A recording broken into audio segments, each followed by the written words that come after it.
дуруд мегӯем ба шумо бинандаҳои азизи шабакаи сафина, чун ҳамешагӣ ин вақту соат расидем ба дидори ҳамдигар ва ин барномаи лазиз бо ҷамшед аст аз шабакаи сафина. меҳмони навбатӣ ман ҳастанд сарояндаи ҷавону умедбахш Хуҷастаи Мирзовалӣ. салом алейкум. сараввал шумо хуш омадед мегӯем ба студияи марказии телевизиони сафина, ба студияи лазиз бо ҷамшед ва боварии комил дорам ки як хӯроки бисёр лазиз омода мекунед. имрӯз шумо имкон доред дар аввал салом алейк кунед бо мухлисон бинандаҳои шабакаи сафина. марҳамат. ташаккури зиёд. ман ба кулли тамошобинони телевизиони сафина як рӯзи хушро таманно дорам ва фикр мекунам ки як барномаи хуб баҳри шумо пешкаш мегардонем. бале, барномаи хуб буданаш албатта аз хӯроки бисёр лазизи хуҷаста вобаста аст. ва имрӯз кадом хӯрокро омода мекунед ту ва кадом маҳсулотҳо лозим аст? марҳамат. хуб, ман мехостам як хӯриши сабукро аввал тайёр кунам ва як хӯроки лазиз. Хуб. Бале. барои хӯроки мо аввал мегӯем ки кадом маҳсулотҳо лозим аст? барои хӯроки мо лозим аст гӯшт, хуб, помидор, булғорӣ ва пиёз. пиёз, хеле хуб. ва дигар маҳсулотҳое ки шумо мебинед, дӯстони азиз, бинандаҳои арҷманди телевизиони сафина, ин барои хӯрок ва хӯриши сабук аст. аз ҳамин лиҳоз баъд аз як вақфа бармегардем ва шурӯъ мекунем ба омода кардани хӯрок ва хӯриш. моро ҳамроҳ бошед. аз чӣ шурӯъ мекунем? зудакак ман барои ту кӯмак мерасонам. хуб мешуд ки агар шумо ба ман кӯмак мекардед, гӯштро шумо реза мекардед ва ман пиёзро. чун ҳамешагӣ ман гӯштро реза мекунам. хеле хуб. ва ман барои ту як зарфи дигар медиҳам барои майда кардани пиёз ва ташаккури зиёд. хуб, дар ин ҷо ва дӯстони азиз, шурӯъ мекунем ба майда кардани гӯштман ва хуҷаста ба майда кардани пиёз. хеле хуб. ва боварии комил дорам ки чӣ гуна бояд майда кунем? ту ба ман кӯмак кун, аниқтараш бигӯ ки баъд на калон бошад, на хурд. як бор ман реза мекунам ва баъдан мебинем. бале. хуб, чӣ гуна аст айни ҳол кору фаъолият чӣ гуна аст? хуб, беҳтарин аст кору фаъолият. якчанд мухлисон интизор бошанд ягон бале, якчанд суруди нав, проекти навро, бале, сурудҳои нав бо ҳамроҳии видеоклипаш баҳри шунавандагони азиз пешкаш мегардад. бале, муддати ҳамин моҳи оянда хеле хуб. пешкаш мегардад. бинандаҳои азиз, мухлисони хуҷаста, шумо интизор бошед бинед ки якчанд сурудҳо бо клипҳояш аллакай пешкаши шумо мегардад. шумо ба ман бигӯед ки фақат чӣ қадар ва баъдан ман шурӯъ кунам. мешавад ин қадар ё майдатар? аз ин майда хуб аст. хуб аст? бале. хеле хуб. аз ин калонтар накунед. накунем шуд. хуб, гуфтед ки якчанд клип ва ман мушоҳида кардам ки нисбатан хеле фаъол ҳастед шумо дар омода кардани суруд, дар сабти клипҳо ва дар анамун сурудҳои дугона мегӯянд дуэт бо ҳамроҳии дӯстам Мадина. бале, бо ҳамроҳи дӯстатон. ва хуб, анамин сабти суруд, интихоби матн чӣ гуна сурат мегирад барои шумо? масалан ман ба дигар меҳмононе ки омаданд суол мекунам, мегӯянд ки вай ғайри чашмдошт дар хона нишастем, ягон матнро мебинам бисёр ба дил наздик меояд, ё худ то ҳатто оҳангашро низ дар ҳамун ҳолат эҷод мешавад. хуб, шумо чӣ гуна тавлид мешавад анамин сурудҳои шумо? хуб, якчанд ду дуэти аввалинаи мо бо ҳамроҳи Мадина, ин аз бойгонӣ гирифта шуда буд. ҳамчунин дидам нигори худро. ин оҳанги Дона Баҳром, ҳамчунон шодравон хурмоширин низ ин сурудро сароидагӣ буд. матни мавлоно ҷалолиддини балхӣ. хеле олӣ. яъне ки шумо дар интихоби анамин матнҳо низ байнобад мегиред ки бояд ки шеърҳо аз бузургон бошанд. бале. барои ман матни шеър дар ҷои аввал меистад. бале. хуб. ва баъдан якчанд сабзи наранг низ аз бойгонӣ гирифта шудааст. ки шумо ба фикрам шунидед. бале. хуб, дигар як ду оҳанги дигари мо сурудҳои мардуми афғонӣ буд. бале. хуб, сароидед ва хеле хуб ва хуш қабул кардан бинандаҳо. бале, ин боиси хурсандии мо аст. хеле хуб. ва аввалин маротибае ки ман шуморо дидам тарқи телевизион дар як барномаи концерт буд дар Толор ва шумо бо як суруди операвӣ дар жанри опера ва испанӣ буд ё итолиёвӣ буд. Сароидед боз анамун ҳаракатҳои ки маҳз бар амун сарояндаҳои опера хоб чи аст мекунанд анам хеле ҳаракатҳоро ва хоси анамун нафарон аст ва ман ростӣ аввал гуфтам ин ягон сарояндаи итолиёвӣ бошад ё испонӣ, зеро анамун як симои шумо қофияи шумо камакак монандӣ дорад. Бале, монандӣ дорад. Ва баъдан шумо шурӯъ кардед вақте ки камакак ҷо гирифтед ба дили мухлисон дар жанри опера, баъд шурӯъ кардед ба анамун мусиқои эстради халқӣ. Чӣ гуна шудам ин чиз? Барои чӣ якбора опера? Хуб, ман медонам ки бисёр мушкил аст ин жанр. Ҳар кас наметавонад. Зиёд. Бале, ман аз хурдӣ шавқи зиёд доштам нисбати сурудсароӣ ва операро зиёд гӯш мекардам. Вақте ки ман донишҷӯ шуда омадам, метавонем бале. Хуб, равғани растанӣ бошад. Ба хӯроки мо растанӣ лозим. Хеле хуб. Хуб, чӣ гуна, чӣ қадар лозим аст? Кифоя ё ин ки? Кифоя аст, на? Я лозим омад, боз илова мекунем. Хуб, баъдан шавқу рағбат шумо беандоза буд нисбати? Зиёд буд, бале. Хуб, ман ҳарорат баланд бошад ё пастар? Амин 8 кунед, хуб аст. 8 баланд аст. Баъдан боз паст мекунем. Хуб. Чӣ гӯям? Хуб, ман аввал мехостам ки дар факултаи эстрадӣ дохил шавам дар консерватории миллии ҷумҳурии Тоҷикистон ва чун ки падарам маро онҷо бурда буд, қатъиян зид буд, гуфт ки не, танҳо опера. Яъне падар интихоб кард? Бале, операро падар интихоб кард. Яъне дидед ки аз худатон дида падари ман дурандеш будааст. Хуб интихоб кард ва хуб фаҳмид ки шумо дар ҳамин жанр маҳорату малака доред. На ҳама метавонад ки дар ин жанр хуб фаъолият дошта бошад, баромад кунад ва сарояндаи хуб бошад. Баъдан чӣ шуд? Баъдан таҳсилро давом додам дар консерватория. Хуб, баъд аз 2 соли таҳсил ба яке аз фестивалҳои ном доштан фестивали Дилфи соли 2012 буд. Аз ҷониби вазорати фарҳанг равона гаштам. Хуб, дар он ҷо сазовори? Не, сазовор нашудам ягон чиз. Вале аз тарафи вазорати фарҳанг назари мардум ба ман чӣ шуд? Ман дигар гуна шуд. Бале. дӯстони азиз бинед ки дар як муддати кӯтоҳ пиёзро реза кард, гузашт Хуҷаста ба майда кардани булғорӣ ва баъдан чӣ шуд? Баъдан он ҷо ба яке аз чорабиниҳои сатҳи давлатӣ маро роҳ доданд. Дар он ҷо ман як арияи итолиёвӣ сарои дам. Анамин дӯстони азиз, анамин арияи итолиёвӣ ва анамин баромад дар чорабинии давлатӣ дар 21-мин солгарди ҷашни истиқлолият буд. Бале, 21-мин солгард тақдири Хуҷастаро ҳал кард. Баъдан хуб, маро фиристоданд ба давлати Итолиё. Дар он ҷо зиёд устодони касбӣ ба ман дарс меомӯхтанд. Ҳамчунин дар он ҷо бисёр ба дастгирии маро ҳунарманди мардумӣ Адҳам Холиқов ҳамчун падар дар бари ман буданд муддати ин қадар вақте ки ман дар он ҷо будам. Чанд сол таҳсил кардӣ дар он ҷо? Муддати 1 сол. Муддати 1 сол? Бале. 1 сол таҷриба гирифтан дар дили анамун дар кишваре ки воқеан ҳам опера жанри опера дар он ҷо хеле рушд кардааст ва беҳуда намегӯянд ки Итолиё ин маркази бояд ки намак нема. Хуб, чӣ қадар андозам? Хуб, мегӯям ки намаки майда аст, камакак кофӣ аст. Кофӣ аст, бале. Хуб, равғани мо низ гарм шуд. Хайр. Инро камтар пастар мекунем. Хуб, шумо кунед, ман нафаҳмидам. Хуб, дӯстон, дуд мекунад мегӯянд ба қавле ва аллакай тайёр аст. инро чӣ кор мекунем? Пастар чанд кунам? ба фикри ман 5 кофӣ. 5 кофӣ ист дӯстон. камак агар дер мекардем дар ин ҷо ҳолати фавқулода рух медод. Бале, шӯхӣ мекунам ва боварӣ дорам ки як хӯроки хеле хуб мебарояд. Ва мутахассисон низ гуфтанд ки вақте ки шахс аз таҳти дил хӯрок пазад бо рӯи болида чӣ кор мекунад? хӯрок лазиз меояд.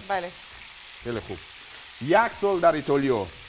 хуб, хӯрокҳои бисёр лазиз. Питса, паста, лазанья. Бале. Хуб, чӣ гуна буд? آیا در میانی وقتی که شما پاستا رو استعمال میکنید پروتاب آش در خاطرتون نمیزد؟ بله میزد، به خاطرمون میزد. بر خاطر می آمد؟ بله. خیلی عالی. دوستان تا این دم ما چیکار کردیم؟ اون افرانی که نوک با شبکه سفینه پیوستند، بار دیگر میگویم که شما برنامه لذیذ با جمشید رو تماشا دارید و صدایی که شما میبینید خب کوفته سوده است. گوشت رو خوجستای میرزوولی سراینده بسیار محبوبی ما و چیکار کردیم؟ روغن تصفید، بعدا گوشت رو گذاشتیم و بعدی وای نه من حاضر پیاز رو از بالایش میگذارم. بله پیاز رو از بالایش میگذارم و من باوری کامل دارم که یک خوراک بسیار لذیذ میآید، زیرا اکنون از امین آغاز بویش پخش کرد امین آشخانه ما رو. بعد از یک لحظه کوتاه بگردیم ادامه می‌یابد برنامه لذیذ با جمشید. ما رو همراه باشید. بله. تشکر که با ما پیوستید دوستان عزیز و گفتم که برنامه لذیذ با جمشید است. مهمون هایی که دعوت میشوند در اینجا برابر کسب و کار گوناگون داشتن مهارت خوراکپزی خود را چکار میکنند، میسنجند، نشون میدهند و چشم نرسد تا همین دم یگان نفر یگان مهمونی من خوراکی بمزه نپختند. برای همین کوشش میکنیم که همین انا ادامه یابد خوجسته. و گفتیم که خوراکای لذیذ ایتالیایی را شما چشیدید طول یک سال و یاد میکردید خوراکای ملی تاجیکی را. چی فرقیت دارند؟ اونها بیشتر چی را استفاده میبرند مثلا؟ خب اونها زیاد خوراک‌های خمیری زیاد استعمال میکنند. مثلا لازانیا این یکی از خوراک‌هایی است که در هر یک دسترخوان مردم ایتالیا هست که اون خودش گوشت و خمیر است. گوشت و مانندی دارد به خودمون دوستان عزیز. بعضی نفران ما رو میفهمند، بعضی نفران ما هستند که منتو رو با نون میپکنند. من خودم نیستم. بله چیکار میکنیم اکنون؟ من فکر میکنم که خوبکک بیریون شد، پیاز با گوشت قریب بیریون شد. خب ما بلغاری رو میگذاریم اینجا میاندازیم. بله خب و بعداً پامیدور، کمی نمک با پامیدور میکنیم برای که مرحمت. خب دوستان زیاد شد، واقعا هم زیاد شده اینجا. خب هیچ گپ نیست، هیچ گپ ندارد. من خوراک سرنمک استفاده میبرید یا کم نمک؟ چگونه؟ خب معتدل. یکی از دوست داشته ترین هنرمندان اپرا سرای من این ماریا کالас است و آنا نیوترپکا. خیلی عالی. از مردان اندریا بچلی و پاواروتی. لوچانو پاواروتی. خیلی خوب. نفرانی که خب واقعا هم با همون مهارت ملکه خود مشهوری دنیا گردیدن. گفتم که میسرای چور میسره ولی نسرایدید. Что ж не возеревада, не сколыхнется один грустный напев в поле слышится. در همین کدام استکانی در اینجا کفید با فکرم شکست توندمی که میجوشد در خوب آتش کمکک پستر. ما امکان داریم که شروع کنیم زودکک با آماده کردن خورش سبک. می شود؟ بله خیلی خوب است. با ما چی لازم است؟ بگویید. یک آتش رو میتوانیم وای کنیم. بله در بگیرونیم دوستان عزیز، فعال میکنیم این رو. خب یک چند؟ در درجه 5. در درجه 5. خب این خورشی که من تیار میکنم این خورش ایتالیایی است. نام دارد بروسکتا. ببخشید دوستان عزیز، من زبان ایتالیایی رو اونقدر بلد نیستم. بروسکتا. شما میتوانید این رو باز کنید. من این گوشت رو اونجا گذارم. خب مرحمت. اینو میگشویم. خب برای من دیگر لازم نیست. بروسکتا. بله یک سرود رو مدت یک ماه شده است تیار کردم. خب شعرش رو شاعر آرزوی سو نوشته است و آهنگ تابی شلولی است. من زیاد با اون آهنگساز و هنرمند همکاری میکنم. بله. خب نام دارد من با چشمان تو باور میکنم. هیچگاهی با قسم لب وا مکن، به قسم حرفی تو از بر میکنم. حرف لازم نیست حرف، من با چشمانی تو باور میکنم.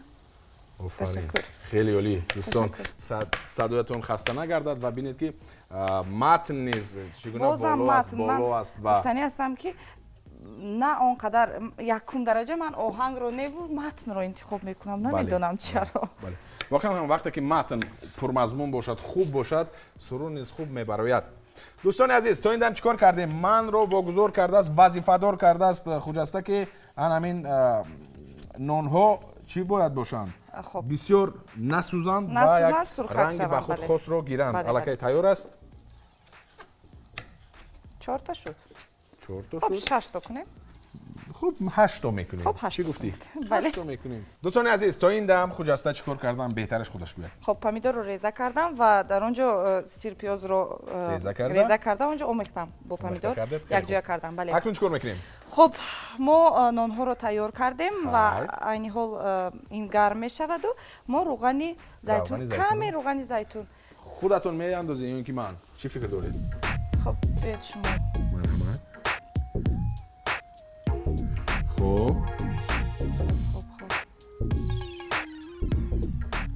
کیفایه است. بله. کیفایه. با من قاشق لازم است. قاشق. اون انا میخوام میکنیم در اینجا قاشق پیدا میشه. ببینید. خب بهترین. ما پمیدور رو میگذاریم و گفتنی هستم با شما گفتنی هستم با شما که مدت 1-1.5 دقیقه باید طعم همون افشورای پمیدور باید خیلی بریانی بدم نشود. کمی. بله. خیلی خوب. من فهمیدم شما رو. من باری دارم که بیننده ها نیز فهمید که شما چی گفتن میخواستید. همش رو میاندازیم. خب. و خیلی عالی. کمی دیگر. خب میتوانید آتش رو بکشید. خاموش کنیم. بله خاموش کنید. خاموش کردم. خاموش کردید. اکنون شروع میکنیم با گذاشتن این محصولات هایمون با نان. بالای نان. بله من با قاشق میکنم. باور کنید دوستان عزیز، بسیار یک خوراکی سبک، طبع دل، اشتهای آدم رو میارد. بله. من فکر میکنم که اون افرانی که خب سرکار هستند وقت رو ثمره‌ناک استفاده میبرند میتوانند که همین خیلی خورشی سبک چیکار کنند؟ زود آماده کنند در خانه. بله. و استعمال کنند. میشود که خب دیگر محصولات نیز علاوه کنیم یا اینکه میشود خورش ایتالیایی محض همین محصولات. خب میشود با بایمجان نیز. من بایمجان رو خیلی دوست میدارم. خب اون رو نیز میشود گذاشتن. بله تیار کردن بایمجان کمی زیادتر است برای من. اول بایمجان رو میگذاریم. کمی دیگر اینجا گذارم. بایمجان رو میگذاریم، بعداً پمیدور با همراهی سیر پیاز. خیلی عالی. دوستان الکی خوراک ما آماده است و ببینید که خورش نیست پر آماده شد. بعد از یک وقفه خیلی کوتاه برمیگردیم و میبینید که پر را با لالی میبردونیم، خوراک رو با استعمال میکنیم. ما رو همراه باشید. بله.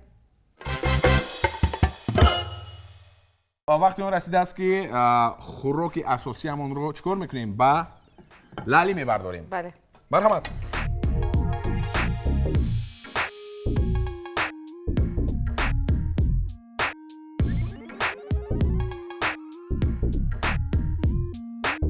خوراک نیز آماده شد. بعد از یک لحظه کوتاه میچشیم با خوجسته. ما رو همراه باشید. بله.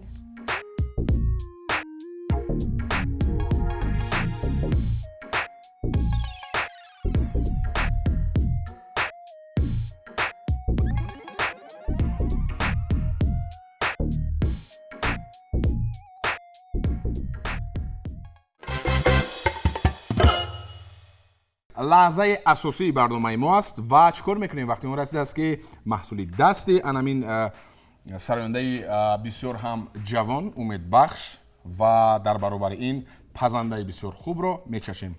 خوجسته؟ با اشتیا باش. خب. بسم الله الرحمن الرحیم. بسم الله الرحمن الرحیم. همین خیلی میخونن ها؟ بله. مرحمت.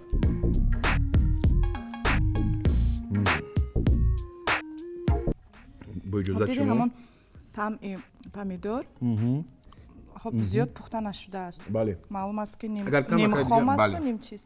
برای این باید زیاد وای نکنیم. با این یک طعمی با خود خاص زم کرده است. واقعا هم دوستان عزیز به یگان نابود میگویم، من واقعا هم میگویم که لذیذ آمده است. این فقط خورش سبک بود. بله. تشکری زیاد و اکنون میگذاریم به خوراک. خب مرحمت. تشکر. با اشتیا باشید. دوستان عزیز میچشیم و میگویم که چگونه لذت و چگونه مزه دارد خوراکی امروزه ما.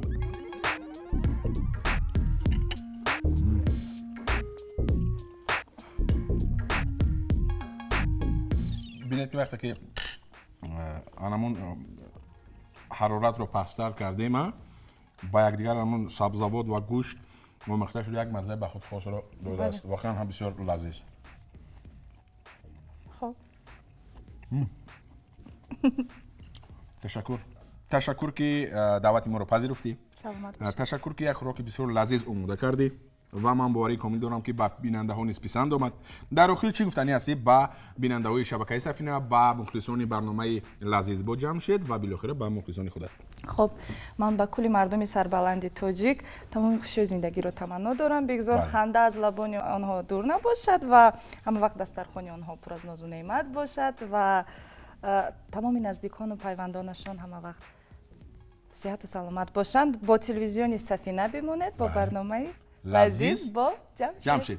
دوستان عزیز ما در برابر خود هیئت ایجادی برنامه لذیذ با جمشید با شما موفقیت میخواهیم. باری کامل داریم که صورت‌های بسیار جذاب و خوب رو پیشنهاد میکنید برای مخلصانتون با کلی مردم تاجیک. اینجا باشد برنامه نوبتی لذیذ با جمشید با آخر میرسد. تا دیدار نوبتی همیشه سلامت بمانید، خوراک‌های لذیذ رو همیشه استعمال کنید ولی موافق معیارش. خیر دوستان تا بازدید.